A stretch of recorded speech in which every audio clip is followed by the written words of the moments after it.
All right. Welcome to another episode of Weird. I am your host, BradQuan, and this morning, I have a very special guest. Let me fucking find the page. I have to be able to introduce you properly.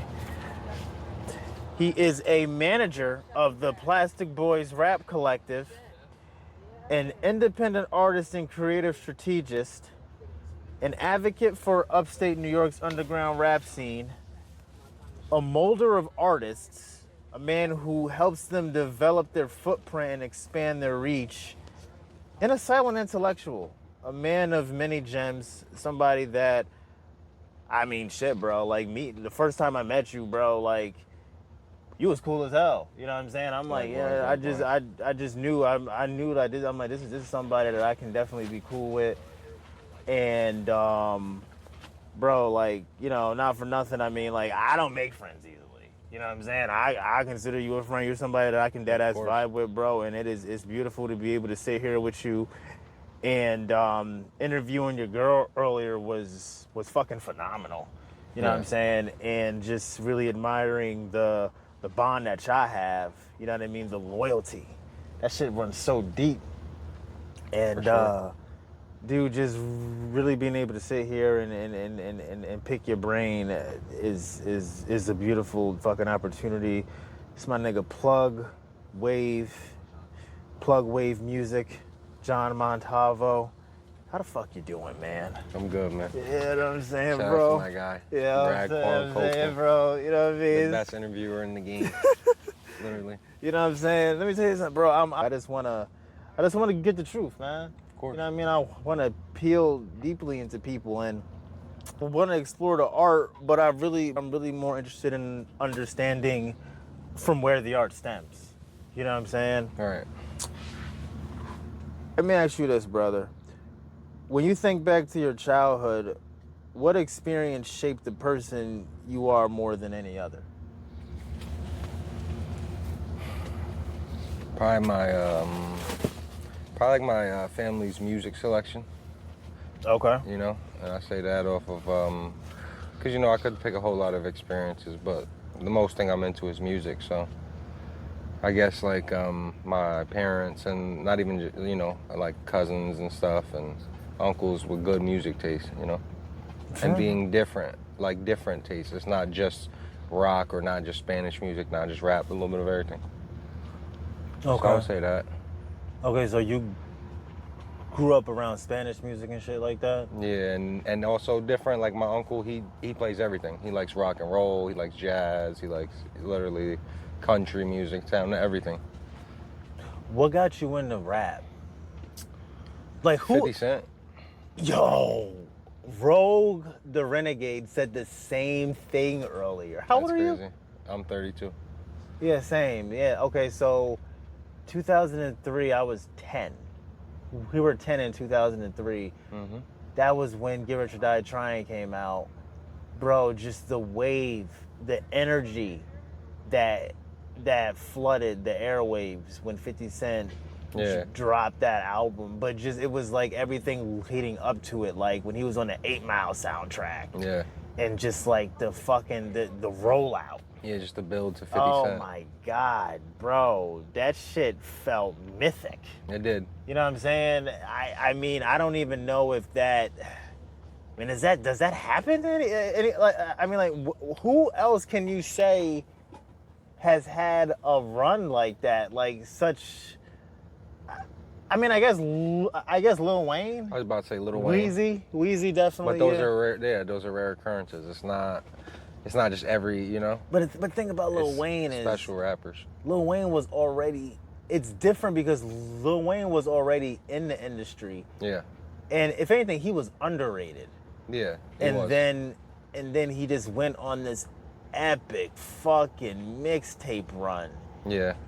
In my mind, it's unmatched. It is. You know what I'm saying? And I mean, you want to talk about being mythic. I mean, that was something otherworldly. Yeah. You know what I mean? Let me ask you, how was your childhood? It was all right. It was decent. I grew up with 2 brothers. I have more brothers, but I only grew up with 2 of them. Mm-hmm. So like youngest child. It was all right. It was decent. I wouldn't say it's the best or the worst, because you know. Every household has problems. Yeah, every household has problems. So it's just like, it depends your view on it, you know, on problems. You have both parents? Yeah, they split early, but still kind of had both of them. But at the same time, I moved out when I was 13 years old, so I had them till like 13. Wait. You moved out when you had them to... Hold on a second. I'm sorry. My mind just went somewhere that I'm not even sure if it's realistic. You didn't, like, move out on your own? Not on my own, no. Okay. I'm like, what the fuck? Okay. I moved with my friends, with my best friends, and it just was more comfortable living there, you know? Just being around my friends and, like, trying to stay creative. And how exactly did it work out? Walk me through how that happens. That's interesting to me. So, what led to that? I guess being the youngest brother in a household where it's just us 3, and it was just with our mom at this point. You know, by this point it's just us and our mom, or like obviously we can sometimes go see our dad or whatever.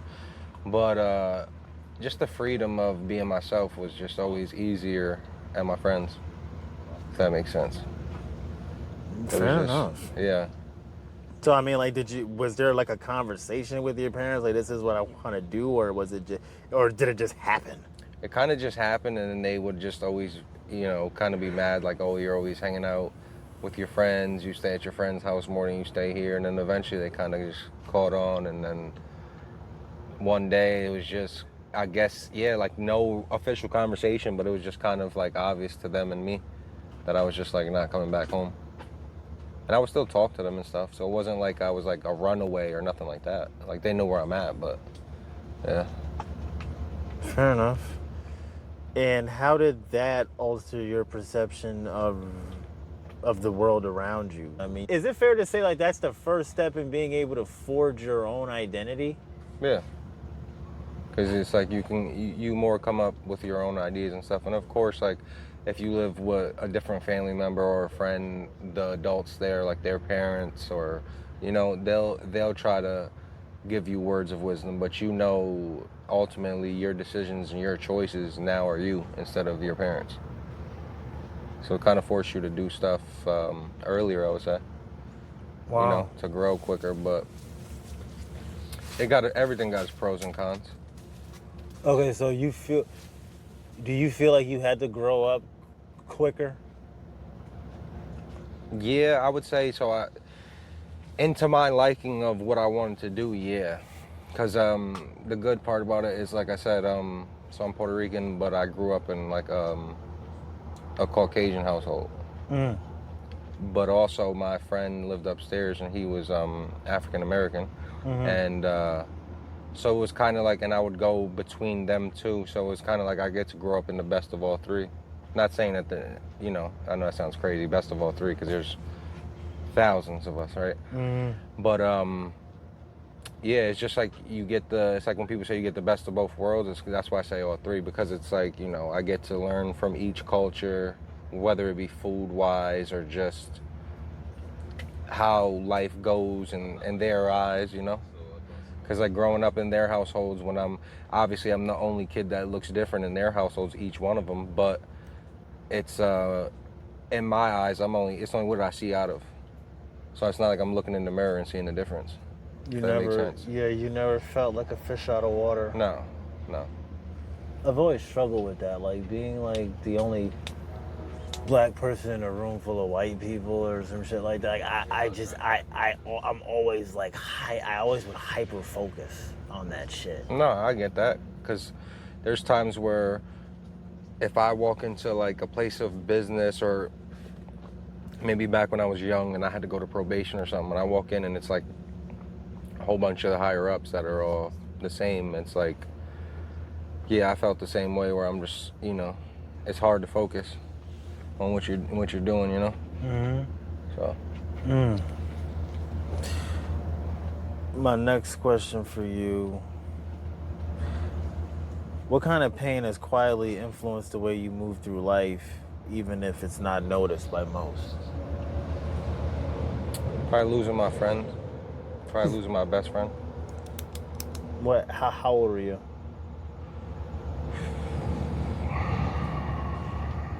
About 24-ish. How'd your friend die? He got murdered. Oh, God. And this is the one you grew up with? This is the one like you lived with? No. It actually became one of my best friends just by us. Just being so similar, and you know, we were just like, we always hung out. We were just great friends, and I actually didn't grow up with him, but once we locked in, I knew him from my friends that once they got to high school, he came around and me and him just became the best of friends. And I say that, like, we're not too much different in age. It's like a 4-year difference, but you know, in school, that's, you know. Yeah. It's a big, yeah. I mean, goddamn, murdered. Like, God, that hits differently than somebody dying from like a car accident or like cancer or some shit. I mean, like, what can I ask? Like, what happened? If I can ask. Yeah, just like a how would you say, like something that goes down as, you know, a bar where it seems like they're like an argument. I'm leaving early and I leave. I end up telling all of them, like, you know, you got work tomorrow, especially him. I'm like, get home, but when I go home, no longer than, I would say I'm laying down for an hour or two, my cousin comes banging on my window, talking about they got stabbed. And then when I go out there, 4 of my friends get stabbed. One of them don't make it. And God damn. All over some bullshit. Mm-hmm. How has that impacted your reality? I mean, did it alter your level of trust for people? Like, I mean, sure. did it? Yeah. Yeah, because it's just like, it's like losing a family member, you know? It's just no different. A close friend usually is family anyways, but like I say, it's like, you don't never, it never gets comfortable.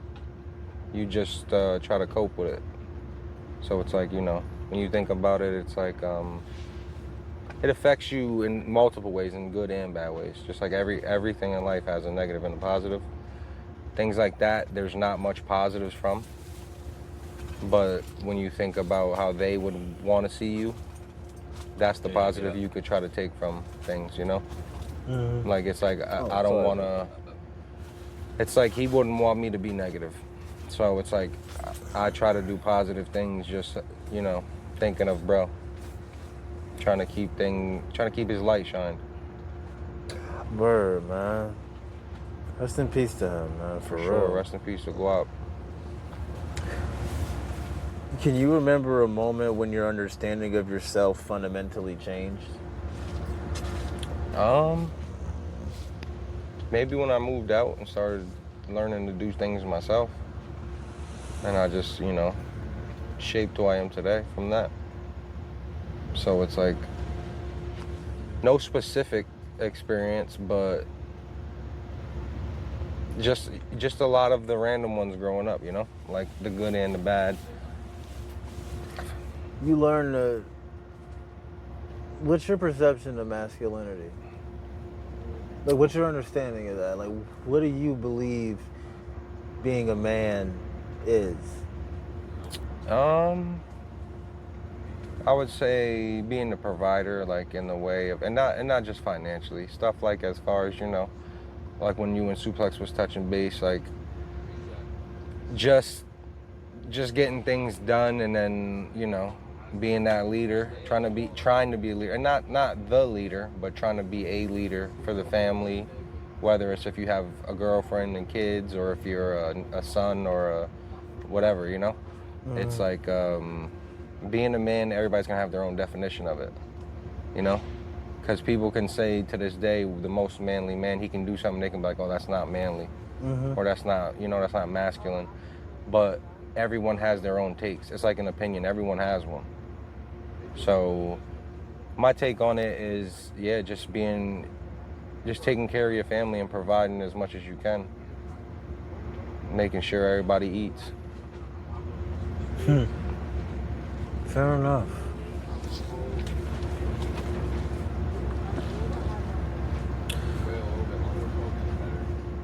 What made you decide that helping other people build their dreams was worth dedicating your life to?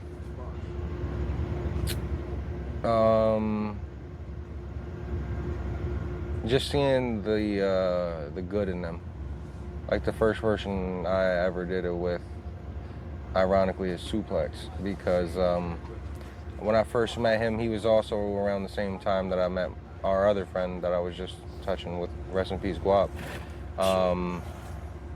When I seen Suplex, he used to rap, and it was like beginning basis, but that's back when I used to rap a little bit and stuff. But what I seen in him was what I seen in like already famous people, and big artists. Like as we touched on 50 Cent and Lil Wayne, I see that in my own friend where I'm like, as long as you can continue your craft and believe in it, then it's like sky's the limit. So me seeing my friends succeed, it's like that's a plus for me every time. You're so like there's a love for community within you. You know what I'm saying? Right. That said, I want to ask you, if you had the ability to mold your community to your liking, like if you really had the power to make the shit into whatever it is you could, like how would it look?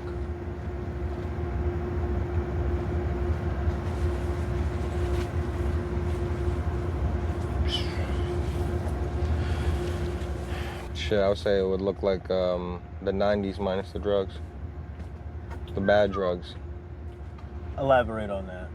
So, you know how when you look back on the 90s or an 80s, even say the 80s possibly, right? Mm-hmm. Where you look back and it was all music, good cars, good outfits, everybody smiling and dancing, good vibes, So it'd be like that, minus the hard drugs and crack and shit, yeah. And because everybody has their vice. Somebody might want to drink, somebody might smoke weed, but the hard drugs, I just, if we go minus that, a lot of people would be in better spots than they were previous, because a lot of people go and choose drugs and it ruins, even if you look at some artists, like even if you use Famous Dex, for example, when he was coming up and maybe his lyrics aren't the best or music, but he was very influential. Mm-hmm. But then when you put the drugs in mixed with it, and now you look at him, it's almost like you can miss that. Like you never, like it's a whole different person. But if you put in perspective of how hard he worked and the stuff that he did prior and how big fans were of him, it's like you would be able to see the difference of, like, he would possibly be, as we were talking about other rappers, like he can be a little Uzi Vert, where like a little Uzi Vert could have fell off if he ran into, I don't know who does what, but there's certain rappers that show you obviously what they do, and some of them go through it. Some of them mess their life up, mess their careers up. They got a golden opportunity and just throw it away. Why do you think that is? Is it just too I think much there's different reasons. I think some people's pain, some people's weakness, some people is choice. Because some people say that Kurt Cobain couldn't handle the stress that came with fame and whatnot. You know what I mean? And they say like, you should be careful what you ask for because you might get it and it might just devour you. You know what I mean? To be devoured by your own ambition is wild. It is.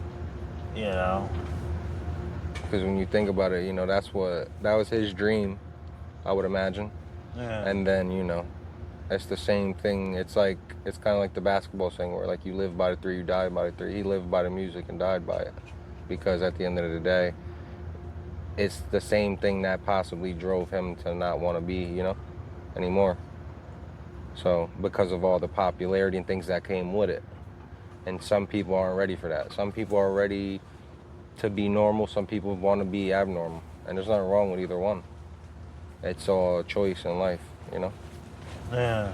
I feel like we need people who are big figures and people who are quote unquote famous, and then we need people who are regular, because the regular people are just as important. Because if you think about one of your friends that they would consider themselves regular, they're just important to you as a big figure in your life who molded maybe the way you even are today. You look at your friend just as big as that person, but they wouldn't. You know what I'm saying? Your friend wouldn't tell you they're Michael Jackson big, but to you, you know they are, you know? So that's what I mean. No, I like that, man. I like that a lot.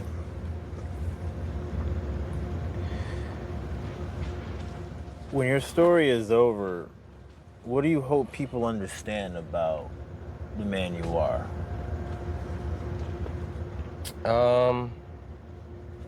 That's their choice. Honestly, I just want to leave how would I say? I want to leave things for people to be grateful for.